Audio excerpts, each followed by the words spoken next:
Earn Marks, your perfect learning partner. Hi students, earn മാർക്സിൻ്റെ പുതിയൊരു വീഡിയോയിലോട്ട് എല്ലാവർക്കും സ്വാഗതം. സോ നമ്മൾ ഇന്ന് ഇവിടെ ഡിസ്കസ് ചെയ്യുന്നത്, നമ്മളിപ്പോൾ പോർഷൻസ് ഒക്കെ കംപ്ലീറ്റ് ആയല്ലോ, നമുക്ക് ക്വസ്റ്റ്യൻ പേപ്പർ ഡിസ്കഷനിലോട്ട് പോകാം. അപ്പം നമ്മളിതിൽ ഒരു 4 ക്വസ്റ്റ്യൻ പേപ്പേഴ്സോളം നമ്മൾ പ്രീവിയസ് ഇയറിൽ ക്വസ്റ്റ്യൻ പേപ്പേഴ്സ് ഡിസ്കസ് ചെയ്യാണ് നമ്മൾ ഈ ഒരു സെഷനിൽ ചെയ്യുന്നത്. അപ്പോൾ നമുക്ക് ആദ്യം 2024 വന്നൊരു ക്വസ്റ്റ്യൻ പേപ്പറാണ് നമ്മൾ ആദ്യം ഡിസ്കസ് ചെയ്യുന്നത്. ഓക്കെ, അപ്പോൾ ബയോളജിയിലെ പോർഷൻസ് എല്ലാവരും കംപ്ലീറ്റ് ആയതിനു ശേഷം ക്വസ്റ്റ്യൻ പേപ്പേഴ്സ് നോക്കിയാൽ മതി, കാരണം എങ്കിലല്ലേ നമുക്ക് മനസ്സിലാവുള്ളൂ, അല്ലെങ്കിൽ അനലൈസ് ചെയ്യാൻ പറ്റുള്ളൂ. അപ്പം നിങ്ങൾക്ക് ക്വസ്റ്റ്യൻ പേപ്പർ ഡിസ്കസ് ചെയ്യുന്ന സമയത്ത് ഈ ക്വസ്റ്റ്യൻസിലെ ആൻസേഴ്സ് നിങ്ങൾക്ക് സോർട്ട് ചെയ്യാൻ പറ്റുന്നില്ല എന്ന് തോന്നുകയാണെങ്കിൽ ആ പോർഷൻ ഒന്നും കൂടെ റെഫർ ചെയ്ത് പോവാം. അപ്പം നമ്മൾ വൈകിക്കുന്നില്ല, സെഷനിലോട്ട് കിടക്കാണ്. അപ്പം നമ്മൾ മുന്നേ പറഞ്ഞിട്ടുണ്ടായിരുന്നു, നമ്മുടെ ക്വസ്റ്റ്യൻ പേപ്പറിൽ നമുക്ക് 5 സെക്ഷൻസ് ആയിട്ട് വരുന്നുണ്ട്. ഒബ്ജക്റ്റീവ് ടൈപ്പ് ക്വസ്റ്റ്യൻസ് വരുന്നുണ്ട്, മൾട്ടിപ്പിൾ ചോയ്സ് ക്വസ്റ്റ്യൻസ് വരുന്നുണ്ട്, വെരി ഷോർട്ട് ആൻസർ ക്വസ്റ്റ്യൻസ് വരുന്നുണ്ട്, ഷോർട്ട് ആൻസർ വരുന്നുണ്ട്, പിന്നെ essay type questions, long answer questions വരുന്നുണ്ട്. അപ്പം നമ്മളുടെ ഈ ഒരു ക്വസ്റ്റ്യൻ പേപ്പറിൽ, അതായത് 2024 ഒക്ടോബറിലുള്ള ക്വസ്റ്റ്യൻ പേപ്പറാണ്. ഇതിൽ നമ്മൾ ആദ്യം ഏതായിട്ടും സ്റ്റാർട്ട് ചെയ്യുന്നുണ്ടാവുക, ഒബ്ജക്റ്റീവ് ടൈപ്പ് ക്വസ്റ്റ്യൻസ് നമുക്ക് സ്റ്റാർട്ട് ചെയ്യാം. അപ്പം ഇതിൽ നമുക്ക് 1 മുതൽ 16 വരെയുള്ള ക്വസ്റ്റ്യൻസ് ആണ് ഒബ്ജക്റ്റീവ് ടൈപ്പ് ക്വസ്റ്റ്യൻസ് വരുന്നത്. ഓരോ മാർക്കായിരിക്കും ഉണ്ടാവുക. Okay, so the first question, the bacterium that helps in the fixation of atmospheric nitrogen fixation വേണ്ടി ഹെൽപ്പ് ചെയ്യുന്ന ബാക്ടീരിയ. ഒബ്ജക്റ്റീവ് ടൈപ്പ് ക്വസ്റ്റ്യൻസിൽ നമുക്ക് എന്തുണ്ടാവും, ഓപ്ഷൻസ് ഉണ്ടാവും അല്ലേ? ആ ഓപ്ഷൻസിൽ നിന്ന് ഏതാണോ ശരിയായിട്ടുള്ള ഉത്തരം അത് നമ്മൾ ചൂസ് ചെയ്താൽ മതി. അപ്പോൾ ഇതിൽ ഏതായിരിക്കും ശരിയായിട്ടുള്ള ഉത്തരം? ഇതിൽ ഏതൊക്കെ ഓപ്ഷൻസ് കൊടുത്തിട്ടുള്ളത്? റൈസോബിയം വരുന്നുണ്ട്, സാൽമോണല്ല, സ്ട്രെപ്റ്റോമൈസിസ്, ലാക്ടോബാസിലസ്. ഓരോ ഓർഗാനിസത്തിൻ്റെയും പഠിച്ചു പോകുന്ന സമയത്ത് എന്ത് ചെയ്യുക, ഈ പറയുന്ന ഓരോ ഓപ്ഷനിൽ കൊടുത്തിരിക്കുന്ന ആ 4 ഓർഗാനിസം അല്ലെങ്കിൽ 4 ഓപ്ഷൻസ് നിങ്ങൾ എന്താണെന്നുള്ളത് മനസ്സിലാക്കി പോവാം. ഇതിലിപ്പോൾ ഏറ്റവും അവസാനം നമുക്ക് തുടങ്ങാം അല്ലേ? ലാക്ടോബാസിലസ് എന്തിനു വേണ്ടിയിട്ടാണ് ഉപയോഗിക്കുന്നത്? ഫെർമെന്റേഷൻ ആണ്. കേടിന്റെ ഫെർമെന്റേഷൻ ഒക്കെ വേണ്ടിയിട്ട്, അല്ലെങ്കിൽ പാല് മോരാവുന്ന സമയത്തൊക്കെ വരുന്ന ആളാണ് ആര്? ലാക്ടോബാസിലസ് എന്ന് പറയുന്നത്. സ്ട്രെപ്റ്റോമൈസിസ് എന്ന് പറയുന്നത് ഒരു ആന്റിബയോട്ടിക് പ്രൊഡ്യൂസിങ് ആണ് അല്ലേ? അപ്പൊ അതുമല്ല. ഇതിൽ നമ്മൾ ഏതാ പറഞ്ഞ അറ്റ്മോസ്ഫിയറിക് നൈട്രജൻ ആണ്. അപ്പൊ അതുമല്ല. സാൽമോണല്ല ടൈഫ്യൂരിയം, അതൊക്കെ ഒരു അസുഖമാണ്. ടൈഫോയിഡ് എന്ന് പറയുന്ന അസുഖത്തെ കോസ് ചെയ്യുന്ന ഒരാളാണ് സാൽമോണല്ല എന്ന് പറയുന്ന സ്പീഷീസ് വരുന്നത്. റൈസോബിയം ഏതാണ്? നൈട്രജൻ ഫിക്സിംഗ് ബാക്ടീരിയ ആണ്. നമ്മുടെ ലെഗ്യൂമിനസ് പ്ലാന്റ്സിലാണ് ഇവർ കാണപ്പെടുന്നത്. അവരെന്ത് ചെയ്യും? അറ്റ്മോസ്ഫിയറിക് നൈട്രജനെ അവരെന്തായിട്ട് മാറ്റും? അമോണിയ ആയിട്ട് കൺവേർട്ട് ചെയ്യാണ് ചെയ്യുക. എന്നിട്ട് പ്ലാന്റ്സ് ഈ അമോണിയ യൂസ് ചെയ്തിട്ടാണ് വളരുന്നത്, ഗ്രോ ചെയ്യുന്നത്. അപ്പോൾ ഏതായിരിക്കും ഓപ്ഷൻ എ ആണ് ആൻസർ വരുന്നത്. Okay, so the second question, which of the following represents the gametophyte of ഫേണിന്റെ ഗാമീറ്റോഫൈറ്റ് ആണ് ചോദിക്കുന്നത്. ഏതൊക്കെയാണ് ഓപ്ഷൻസിൽ കൊടുത്തിട്ടുള്ളത്? ഇൻഡ്യൂസിയം, പിന്നെ സോറസ്, പ്രോഥാലസ്, ഫ്രോണ്ട്. ഓക്കെ, ഇതിൽ ഇൻഡ്യൂസിയം എന്ന് പറയുന്നത് എന്താണ്? ഇൻഡ്യൂസിയം എന്ന് പറയുന്നത് മെംബ്രെയിൻ ആണ്. അതായത് ഈ പറയുന്ന സോറസിന്റെ ലീവ്സിനെ, സോറസ് ഉണ്ടല്ലോ ഇവിടെ, സോറസിനെ കവർ ചെയ്യുന്ന, സോറസ് എന്ന് പറയുന്നത് ഇവിടെ എന്താ പറയാ, സ്പൊറാഞ്ചിയമാണ്. ക്ലസ്റ്റർ ഓഫ് സ്പൊറാഞ്ചിയത്തിനെയാണ് നമ്മൾ സോറസ് എന്ന് പറയുന്നത്. അതിനെ കവർ ചെയ്യുന്ന മെംബ്രെയിനെയാണ് എന്ത് പറയുന്നത്? ഇൻഡ്യൂസിയം എന്ന് പറയുന്നത്. ഫ്രോണ്ട് എന്ന് പറയുന്നത് ഫേണിൽ കാണപ്പെടുന്ന ലീവ്സിനെ പറയുന്ന പേരാണ് ഫ്രോണ്ട് എന്ന് പറയുന്നത്. So the answer is prothallus. ഒരു ഹാർട്ട് ഷേപ്ഡ് ആയിട്ടുള്ള സ്ട്രക്ചർ ആണ് എന്നൊക്കെ നമ്മൾ ക്ലാസ്സിൽ പറഞ്ഞിട്ടുണ്ടായിരുന്നു. ഹാർട്ട് ഷേപ്ഡ് ആയിട്ടുള്ള സ്ട്രക്ചർ ആണ്, സ്പോർസ് പ്രൊഡ്യൂസ് ചെയ്യുന്നതാണ്. അതിൽ നിന്നാണ് മെയിൽ ആൻഡ് ഫീമെയിൽ ഗാമീറ്റോഫൈറ്റ് അല്ലെങ്കിൽ മെയിൽ ആൻഡ് ഫീമെയിൽ ഓർഗൻസ് ആയിട്ടുള്ള ആന്ത്രിഡിയവും അതേപോലെ തന്നെ അരാക്കോഗോണിയും ഒക്കെ പ്രൊഡ്യൂസ് ചെയ്യുന്നത്. So prothallus is the answer. Okay, ഇനി മൂന്നാമത്തത്, which of the following is the living part of xylem? ഈ കൊടുത്തിരിക്കുന്ന ഓപ്ഷനിൽ സൈലത്തിലുള്ള ലിവിംഗ് ആയിട്ടുള്ള പാർട്ട് ഏതാണ് എന്നുള്ളതാണ്. ഇതിൽ ആൻസർ ഒഴികെ ബാക്കി എല്ലാ ആൾക്കാരും എന്താണ്? നോൺ ലിവിംഗ് ആയിട്ടുള്ള സ്ട്രക്ചർ ആണ്. ആൻസർ എന്ന് പറയുന്നത് ഏതാ? സൈലം, പാരൻകൈമയാണ്. അപ്പം നിങ്ങൾ എന്ത് ചെയ്യുക, ബാക്കി ഓപ്ഷൻസിൻ്റെ ഒക്കെ ഫംഗ്ഷൻ ഒന്ന് നോക്കി വെക്കുക. ഫംഗ്ഷൻ എന്തിനു വേണ്ടിയിട്ടാണ് ഇത് ഉപയോഗിക്കുന്നത്, അതിലിപ്പോൾ ഏതാണ് ഡെഡ്, ലിവിങ് എന്നുള്ളത് മനസ്സിലാവും. So the answer is xylem, parenchyma. ബാക്കിയുള്ള ഈ പറയുന്ന ട്രക്കിയൈഡ്സ് ആവട്ടെ, വെസൽസ് ആവട്ടെ, ട്രക്കൈഡ്സും വെസൽസും എന്നൊക്കെ പറയുന്നത് വാട്ടറിൻ്റെയും മിനറൽസിൻ്റെയും ഒക്കെ ട്രാൻസ്പോർട്ടേഷന് വേണ്ടിയിട്ടാണ്. And they are both dead cells. ഇനിയിപ്പോൾ ലാസ്റ്റ് വരുന്നത് ഏതാ? സൈലം ഫൈബർ ആണ്. സൈലം ഫൈബർ എന്ന് പറയുന്നതും ഡെഡ് സെൽസ് ആണ്, മെക്കാനിക്കൽ സപ്പോർട്ട് പ്രൊവൈഡ് ചെയ്യുന്നതാണ്. അപ്പോൾ ലിവിങ് സെൽ ആയിട്ടുള്ളത് ആര് മാത്രമേ ഉള്ളൂ? സൈലം, പാരൻകൈമ മാത്രമേ ഉള്ളൂ. So the answer is option D. ഇനി നാലാമത്തെ question, name the cells that are seen in the lymph node and attack bacteria attack ചെയ്യുന്ന ലിംഫ് നോഡിലുള്ള സെല്ല് ഏതാണ്? ഇതിലിപ്പം ലിംഫോസൈറ്റ്സ്, മോണോസൈറ്റ്സ്, ഗ്രാനുലോസൈറ്റ്സ്, എറിത്രോസൈറ്റ്സ്, ഇതാണ് 4 ഓപ്ഷൻസ്. ഇതിൽ ആൻസർ വരുന്നത് option A ആണ്, which is lymphocytes. ബാക്കിയെല്ലാം erythrocytes എന്താ? RBC ആണ്. RBC ബാക്ടീരിയനെ ഡിസ്ട്രോയ് ചെയ്യില്ല, അവർക്ക് എന്തിനുള്ള കേപ്പബിലിറ്റി ഉള്ളൂ, ഓക്സിജൻ ക്യാരിയിങ് കപ്പാസിറ്റി ആണുള്ളത്. ഗ്രാനുലോസൈറ്റ്സും മോണോസൈറ്റ്സും എ ടൈപ്പ് ഓഫ് WBC ആണ്. ഗ്രാനുലോസൈറ്റ്സ് എന്ന് പറയുന്നൊരു ടൈപ്പാണ്. അതിൽ എഗ്രാനുലോസൈറ്റ്സ് ഉണ്ടായിരുന്നു.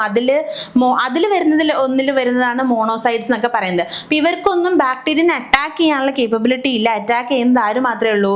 ലിംഫോസൈറ്റ്സ് മാത്രമേ ഉള്ളൂ. ലിംഫോസൈറ്റ്സ് എന്ന് പറയുന്നത് ലിംഫ് നോഡിൽ കാണപ്പെടുന്ന സെൽസ് ആണ്. And they attack bacteria. അഞ്ചാമത്തെ question, the blood protein that provides factor for ക്ലോട്ടിങ്ങിന് ഹെൽപ്പ് ചെയ്യുന്ന ഫാക്ടർ പ്രൊവൈഡ് ചെയ്യുന്ന ബ്ലഡ് പ്രോട്ടീൻ ഏതാണ്? ഇതിലുള്ള ബ്ലഡ് പ്രോട്ടീൻ ഏതാണ് എന്നുള്ളതാണ്. The answer is fibrinogen. Option B ആണ് ആൻസർ വരുന്നത്. ബാക്കിയെല്ലാം പ്രോട്ടീൻസ് ആണ് എക്സെപ്റ്റ് ത്രോംബിൻ. ത്രോംബിൻ ഒരു എൻസൈം ആണ്. ബാക്കി ഈ പറയുന്ന ആൽബുമിനും ഫൈബ്രിനോജനും ഗ്ലോബുലിനും പ്രോട്ടീൻ ആണ്. ബട്ട് ആൽബുമിൻ എന്ന് പറയുന്നത് ഓസ്മോട്ടിക് പ്രഷർ മെയിൻറ്റെയിൻ ചെയ്യാൻ വേണ്ടിയിട്ട് ഹെൽപ്പ് ചെയ്യുന്ന ഒരാളാണ്. മറ്റേ ഈ പറയുന്ന ഗ്ലോബുലിൻ എന്ന് പറയുന്നത് ഇമ്മ്യൂണിറ്റിക്ക് വേണ്ടിയിട്ട് ഹെൽപ്പ് ചെയ്യുന്ന ആളാണ്, ട്രാൻസ്പോർട്ടേഷൻ ഒക്കെ വരുന്നത്. ത്രോംബിൻ എന്ന് പറയുന്നത് ഈ പറയുന്ന ഫൈബ്രിനോജനെ ഫൈബ്രിനായിട്ട് കൺവേർട്ട് ചെയ്യുന്ന ആളാണ്. അപ്പോൾ ഫൈബ്രിനോജൻ ആണ് അത് ബ്ലഡ് ക്ലോട്ടിങ്ങിന് സഹായിക്കുന്നില്ല, കൺവേർഷൻ ആണ് സഹായിക്കുന്നത്. സോ ഫൈബ്രിനോജൻ ആണ് എന്ത് ചെയ്യുന്നത്? ബ്ലഡ് ക്ലോട്ടിങ്ങിന് വേണ്ടിയിട്ട് ഹെൽപ്പ് ചെയ്യുന്ന പ്രോട്ടീൻ. ഓക്കെ, ഇനി ഒരു ഫിഗർ കൊടുത്തിട്ടുണ്ട്. ഇത് എന്തിൻ്റെ ഫിഗറാ? ഇത് ബ്രെയിനിൻ്റെ ഫിഗറാണ് കേട്ടോ. ബ്രെയിനിൻ്റെ ഫിഗറാണ് ഈ കൊടുത്തിട്ടുള്ളത്. ഇതിൽ ഒരു പാർട്ട് അടയാളപ്പെടുത്താനാണ് പറയുന്നത്. ഈ എ എന്ന് മാർക്ക് ചെയ്തിരിക്കുന്ന ഭാഗം അടയാളപ്പെടുത്താനാണ് പറഞ്ഞിരിക്കുന്നത്. അപ്പോൾ എ എന്ന് പറയുന്ന ഭാഗം ഏതാ? സെറിബെല്ലം ആണോ, സെറിബ്രം ആണോ, മെഡുല്ല ഒബ്ലോങ്കേറ്റ ആണോ, അതോ പോൺസ് ആണോ? ഏതാണ്? സെറിബ്രം ആണ് കേട്ടോ. സെറിബ്രം എന്ന് പറയുന്ന ഭാഗമാണ് ആ കാണിച്ചിരിക്കുന്നത്. സെറിബെല്ലം എന്ന് സെറിബെല്ലം എന്ന് പറയുന്ന ഭാഗമാണ് കാണിച്ചിരിക്കുന്നത്. സെറിബെല്ലം ആണ്. സെറിബ്രം ഈ ഫോൾഡ് ചെയ്തിട്ടുള്ള ഈ മുകളിലത്തെ ഭാഗമാണ് സെറിബ്രം എന്ന് പറയുന്നത്. മെഡുല്ല ഒബ്ലോങ്കേറ്റയും പോൺസ് ഒക്കെ ഈ ഒരു റീജിയൻ ആണ് വരുന്നത്. സോ ദ മാർക്ക് എ എന്ന് പറഞ്ഞ മാർക്ക് ചെയ്തിരിക്കുന്ന പോർഷൻ എന്ന് പറയുന്നത് സെറിബെല്ലം ആണ് കേട്ടോ. സെറിബെല്ലം. ഇനി ഏഴാമത്തത് ഏതാ? Which one of the following is not produced due to the under secretion of thyroxine. Thyroxine എന്ന് പറയുന്ന ഹോർമോൺ അണ്ടർ സെക്രീഷൻ ഉണ്ടാവുന്നത് വഴി ഉണ്ടാവാത്ത അസുഖം ഏതാണ്? The option D, rickets. Rickets എന്താ? വൈറ്റമിൻ്റെ ഡിയുടെ ഡെഫിഷ്യൻസി കാരണം ഉണ്ടാകുന്ന ഒരു ഡിസീസ് കണ്ടീഷനാണ് ഈ പറയുന്ന റിക്കറ്റ്സ് എന്ന് പറയുന്നത്. ബോൺസിനൊക്കെ എഫക്ട് ചെയ്യുന്ന ഒരു കണ്ടീഷനാണ്. ബാക്കിയെല്ലാം ഈ പറയുന്ന തൈറോയിഡ് ഹോർമോണായിട്ട് റിലേറ്റ് ചെയ്തിരിക്കുന്ന കാര്യമാണ്. So the answer is option D. ഇനി എട്ടാമത്തെ ക്വസ്റ്റ്യൻ എന്താ പറയുന്നത്? എട്ടാമത്തെ question. Which of the following adaptation is seen in plants to promote self-pollination? Self-pollination promote ചെയ്യാൻ വേണ്ടിയിട്ട് ഇതിൽ ഏത് അഡാപ്റ്റേഷൻ ആണ് ഒരു പ്ലാന്റിൽ കാണപ്പെടുന്നത് എന്നാണ് ചോദിച്ചിട്ടുള്ളത്. The answer is option A, cleistogamy. അപ്പോൾ എന്താ ക്ലീസ്റ്റോഗാമി? ഓപ്ഷൻ അറിയാത്തവരായാലും അറിയുന്നവരായാലും ആൻസർ അറിയുന്നവരായാലും അറിയാത്തവരായാലും എന്ത് ചെയ്യുക? എല്ലാ ഓപ്ഷനും ഒന്ന് നോക്കി പോവുക. എന്തിനാണ്? അതിലിപ്പം ഈ പറയുന്ന ഡൈക്കോഗാമി എന്ന് പറയുന്നത് ക്രോസ് പോളിനേഷനും സെൽഫ് പോളിനേഷനും പ്രിവെൻറ്റ് ചെയ്യാൻ വേണ്ടി സെൽഫ് പോളിനേഷൻ പ്രൊമോട്ട് ചെയ്യുകയും ക്രോസ് പോളിനേഷൻ ഇല്ലാതാക്കുന്ന ഒരു സംഭവമാണ് ഈ പറയുന്ന ഡൈക്കോഗാമി എന്ന് പറയുന്നത്. സെൽഫ് പോളിനേഷൻ പ്രിവെന്റ് ചെയ്യുക. ഡൈക്കോഗാമി സെൽഫ് പോളിനേഷൻ പ്രിവെന്റ് ചെയ്ത് ക്രോസ് പോളിനേഷനെയാണ് അവർ പ്രൊമോട്ട് ചെയ്യുന്നത്. നമുക്ക് എന്താ വേണ്ടത്? സെൽഫ് പോളിനേഷൻ ആണ് വേണ്ടത്. യൂണിസെക്ഷുവാലിറ്റി എന്ന് പറയുന്നതും എന്താ? ക്രോസ് പോളിനേഷനെയാണ് പ്രൊമോട്ട് ചെയ്യുന്നത്. സെൽഫ് സ്റ്റെറിലിറ്റി എന്ന് പറയുന്നത് സെൽഫ് പോളിനേഷനെ പ്രിവെന്റ് ചെയ്യാൻ ചെയ്യുന്നത്. നമുക്ക് പ്രൊമോട്ട് ചെയ്യാണ് വേണ്ടത്. So option is cleistogamy. ഇനി കോർപ്പസ് ലൂട്ടിയം ഇതിൽ ഏത് ഹോർമോണിനെയാണ് പ്രൊഡ്യൂസ് ചെയ്യുന്നത്? കോർപ്പസ് ലൂട്ടിയം പ്രൊഡ്യൂസേഴ്സ് ഏതാ? കോർപ്പസ് ലൂട്ടിയം ഏതിനെയാണ് പ്രൊഡ്യൂസ് ചെയ്യുന്നത്? പ്രൊജസ്റ്ററോണിനെയാണ് പ്രൊഡ്യൂസ് ചെയ്യുന്നത്. അപ്പോൾ ബാക്കിയുള്ള കാര്യങ്ങൾ എന്തിനാണ് എന്നുള്ളത് നോക്കി വെക്കുക കേട്ടോ. എന്തിനു വേണ്ടിയിട്ടാണ് ബാക്കിയുള്ള ഹോർമോൺസ് വരുന്നത് എന്നുള്ളത്. ഓക്കെ, ഇനി ഒരു ഫിഗർ കൊടുത്തിട്ടുണ്ട്. ആ ഫിഗറിൽ ABCD എന്ന് പറഞ്ഞിട്ടുള്ള ഭാഗങ്ങൾ അടയാളപ്പെടുത്താനാണ് പറഞ്ഞിട്ടുള്ളത്. അപ്പോൾ ABCD എന്ന് പറയുന്ന ഭാഗം അടയാളപ്പെടുത്തുമ്പം ഇതിലിപ്പം നമ്മൾ ഈ ഓപ്ഷൻസ് നമുക്കിവിടെ തന്നിട്ടുണ്ട്. ABCD എന്ന് പറഞ്ഞിട്ടുള്ള ഓപ്ഷൻസ് തന്നിട്ടുണ്ട്. ഇതിൽ A എന്തായിരിക്കും? അല്ലെങ്കിൽ ഇതിൽ ഏത് ഓപ്ഷൻ ആയിരിക്കും വരുന്നുണ്ടാവുക? 10ാമത്തെ ക്വസ്റ്റ്യനിൽ നമുക്ക് ഓപ്ഷൻ വരുന്നത് B ആണ് കേട്ടോ. A ഓപ്ഷൻ എന്ന് പറയുന്നത് AA ആയിരിക്കും +ZZ. ഇതായിരിക്കും നമുക്ക് ഫീമെയിലും വരുന്നുണ്ടാവുക. പിന്നെ B ഓപ്ഷൻ അപ്പം നമുക്ക് വരുന്നത് B ഓപ്ഷൻ പ്രകാരമാണെങ്കിൽ B എന്ന് പറയുന്ന ഭാഗത്ത് വരുന്നത് A+W ആയിരിക്കും വരുന്നുണ്ടാവുക. ഇനി സിയും ഡിയും സി എന്ന് പറയുന്ന എ പ്ലസ് ZWയും എ പ്ലസ് ZW ആയിരിക്കും വരുന്നുണ്ടാവുക, ക്രോസ് ചെയ്തിട്ട് കിട്ടുന്നത്. Okay, so option B. നോക്കുക കേട്ടോ, നിങ്ങൾ ജസ്റ്റ് നന്നായിട്ടൊന്ന് നോക്കിയിട്ട് പോവുക. നമ്മൾ ആൻസർ മാത്രം ഇപ്പോൾ ഡിസ്കസ് ചെയ്ത് പോവാണ്. നമ്മളെ ക്ലാസ്സുകളിൽ ഇതെല്ലാം ഡീറ്റെയിൽഡ് ആയിട്ട് പറഞ്ഞു പോയിട്ടുള്ളതാണ്. ഇനി 11ാമത്തെ question, the formation of RNA from DNA is known as. 11ാമത്തെ ക്വസ്റ്റ്യൻ ആൻസർ വരുന്നത് ബി ആണ്, ട്രാൻസ്ക്രിപ്ഷൻ ആണ് കേട്ടോ. ട്രാൻസ്ക്രിപ്ഷനിൽ നിന്നാണ് എന്ത് ഫോം ചെയ്യുന്നത്? RNA ഫോം ചെയ്യുന്നത്. DNAയിൽ നിന്ന് RNA ഫോം ചെയ്യുന്നത്. നമ്മൾ central dogma of molecular biology ഒക്കെ പറഞ്ഞ സമയത്തൊക്കെ ഇതൊക്കെ പറഞ്ഞു പോയിട്ടുള്ളതാണ്. ഇതിൽ ഓരോ ഓപ്ഷനും എന്താണെന്നുള്ളത് നോക്കി പോവാം. ഇനി 12ാമത്തത്, in the given food chain identify the trophic levels of frog. ഫ്രോഗിന്റെ ട്രോഫിക് ലെവൽ ഏതാണെന്ന് കണ്ടുപിടിക്കാനാണ് പറയുന്നത്. അപ്പോൾ നമ്മൾ ട്രോഫിക് ലെവലിന്റെ സെക്ഷൻ നോക്കിക്കഴിഞ്ഞാൽ നിങ്ങൾക്ക് ഇത് കാര്യമായിട്ട് മനസ്സിലാവും. ഇവിടെ നമ്മളുടെ ഈ ഒരു ഓപ്ഷൻസ് ഏതൊക്കെ കൊടുത്തിട്ടുണ്ട്? ഫസ്റ്റ് കൊടുത്തിട്ടുണ്ട്, സെക്കൻഡ് കൊടുത്തിട്ടുണ്ട്, തേർഡ് ആൻഡ് ടെറിഷറി ട്രോഫിക് ലെവലും കൊടുത്തിട്ടുണ്ട്. അപ്പം നമ്മുടെ ഓപ്ഷൻ ഏതാ വരിക? നമ്മുടെ ഓപ്ഷൻ വരുന്നത് ടെറിഷറി ട്രോഫിക് ലെവലാണ്, which is option D. Option D ആയിരിക്കും ആൻസർ വരുന്നുണ്ടാവുക. ഓക്കെ, ഇനി 13ാമത്തെ ക്വസ്റ്റ്യൻ. ഇവിടെ കമൻസാലിസം എന്താണ് എന്നുള്ളതാണ് ചോദിക്കുന്നത്. The biological community in an area or ecosystem is A complex network of interactions. The interactions may be of various types. അതിൽ commensalism എന്താണ് എന്നുള്ളതാണ് ചോദിക്കുന്നത്. എന്താ കമൻസാലിസത്തിൽ ഉണ്ടാവുന്നത്?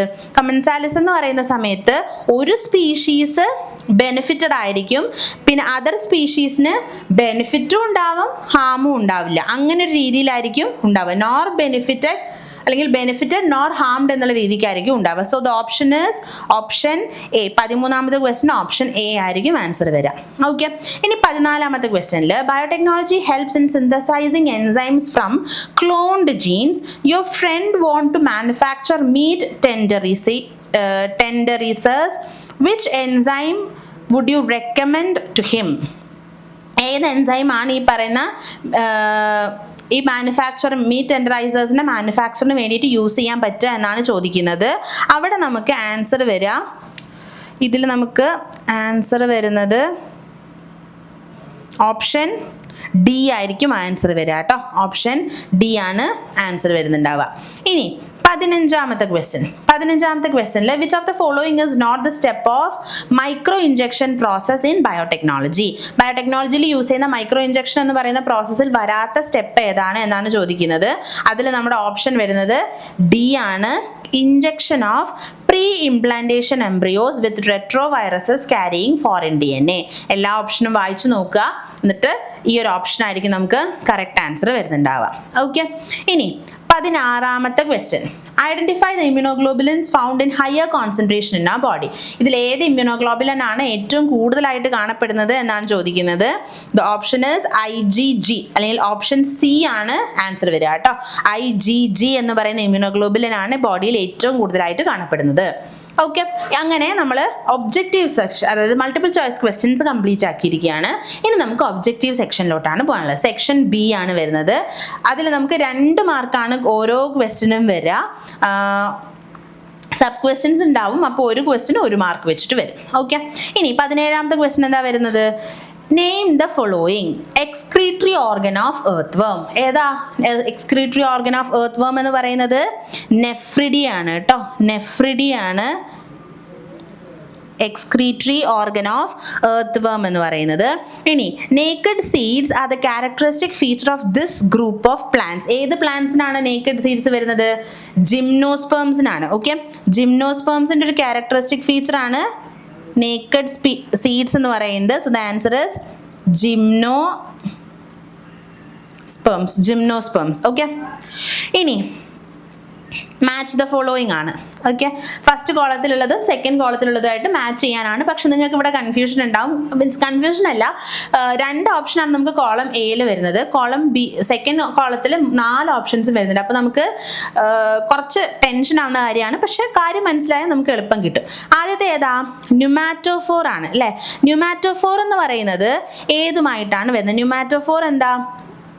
മുകളിലോട്ട് ഗ്രോ ചെയ്യുന്ന റൂട്ടാണ് ന്യൂമാറ്റോഫോർ എന്ന് പറയുന്നത്. അപ്പോൾ ഇതിൽ ഏതിലായിരിക്കും വരുന്നുണ്ടാവുക? ദാ vertically up in the air and helps in respiration. So option C ആണ് ഒന്നാമത്തതിന് വരിക കേട്ടോ. ഒന്നാമത്തതിന്. ഇനി രണ്ടാമത്തേന് ഹോസ്ട്രിയ ആണ് വരുന്നത്. അതിനേതായിരിക്കും വരുന്നുണ്ടാവുക? The root which penetrates the host plant. മറ്റൊരു പ്ലാന്റിന്റെ റൂട്ടിന്റെ ഉള്ളിലോട്ട് പെനട്രേറ്റ് ചെയ്ത് പോയി അവരുടെ ഫുഡ് എടുക്കുന്ന ആൾക്കാരാണ് ഈ ഹോസ്ട്രിയ എന്ന് പറയുന്നത്. അപ്പോൾ ഓപ്ഷൻ ഡി ആണ് വരിക. ഓക്കെ, ഓക്കെ, ഇനി 19ാമത്തെ question. Observe the diagram given below and assign the correct names from the list supplied. Okay, ഈ ഒരു ലിസ്റ്റിൽ നിന്ന് ഈ പറയുന്ന ആൾക്കാർക്ക് പേരുകൾ കൊടുക്കാനാണ്. ഈ പറയുന്ന ചിത്രത്തിൽ കാണുന്ന ABCDക്ക് എന്താണ് വരിക എന്നുള്ളത് ചൂസ് ചെയ്ത് എഴുതിയാൽ മതി. ഓക്കെ, ചൂസ് ചെയ്ത് എഴുതിയാൽ മതി. ഓക്കെ, അപ്പോൾ അതിൽ ആദ്യത്തെ ചിത്രത്തിൽ കാണുന്നത് എന്താണ്? അതെന്താണ്? റൈസോം തന്നെയാണ്. ആദ്യത്തെ ചിത്രത്തിൽ കാണുന്നത് റൈസോം ആണ്. രണ്ടാമത്തെ ചിത്രത്തിൽ കാണുന്നത് കോണിനെയാണ്, കോണാണ് കേട്ടോ. രണ്ടാമത്തെ ചിത്രത്തിൽ കാണുന്നത് സി ഏതാ? ഒനീനെയാണ് കാണിച്ചിരിക്കുന്നത്. അപ്പോൾ ആലോചിച്ചാൽ മതി, ബൾബിനെ പോലെയാണല്ലേ കാണുന്നത്. അപ്പം അതേതാ? ബൾബാണ് കേട്ടോ. ഇത് ബൾബാണ്. And the last one D ട്യൂബറാണ്. അത് നമ്മുടെ ചേനയൊക്കെ പോലുള്ളത്, അതൊക്കെ ഇതിലാണ് വരിക? ട്യൂബറാണ്. അപ്പോൾ ട്യൂബറിൽ എഴുതാം. ഓക്കെ ഓക്കെ, ഇനി 20ാമത്തെ question. Photosynthesis occurs in green part of the plants, mostly the leaves which have chloroplast. The thylakoids of chloroplast contain pigments which absorb light of different wavelengths and carry out the photochemical reaction. These pigments are called or packed into functional clusters called photosystem 1 and photosystem 2. ഏത് pigment ആണ് photosystem? Name the pigments that contribute the photosystems. ഏതൊക്കെ pigment ആണ് ഫോട്ടോസിസ്റ്റംസിൽ contribute ചെയ്യുന്നത് എന്നാണ് പറയുന്നത്. ഏതൊക്കെ pigments ആണ്? Chlorophyll എയും ആക്സസറി പിഗ്മെന്റ്സും ആണ് വരുന്നത് കേട്ടോ. അപ്പോൾ ഏതാണ് ഇതിന്റെ ആൻസർ? ക്ലോറോഫിൽ എയും. ഞാൻ ഇവിടെ എഴുതുന്നില്ല. ക്ലോറോഫിൽ എയും ആക്സസറി പിഗ്മെന്റ്സും ആണ് വരുന്നത്. ബി ക്വസ്റ്റ്യൻ എന്താ? What is the function of photosystem? എന്താ ഫംഗ്ഷൻ ഫോട്ടോസിസ്റ്റത്തിന്റെ? സോളാർ എനർജിയെ ട്രാപ്പ് ചെയ്യുക, സൺലൈറ്റിനെ ട്രാപ്പ് ചെയ്യുക, എന്നിട്ട് അതിനെ കെമിക്കൽ എനർജി ആയിട്ട് കൺവേർട്ട് ചെയ്യുക. അതല്ലേ ഫോട്ടോസിസ്റ്റത്തിന്റെ പണി വരുന്നത്.